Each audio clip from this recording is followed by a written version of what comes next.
30 বছরের পঞ্জীভূত ট্রিগার সেলগুলো এখন হচ্ছে, কিন্তু বাজার সেটাকে প্রেসার নিতে পারছে না। দিন তো ধরা যায়, কেউ যদি সার্কুলার ট্রেডিং করে, কেন সেটা ধরা হচ্ছে না?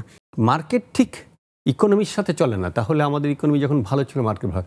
পলিটিক্যাল লিডারশিপ, তাদেরও দায়বদ্ধতা আছে। ঢাকা স্টক এক্সচেঞ্জ কাজ করে উইথ ইনভেস্টার্স, এসিসি কিন্তু ইনভেস্টরদের সাথে সরাসরি ইনভলভ না।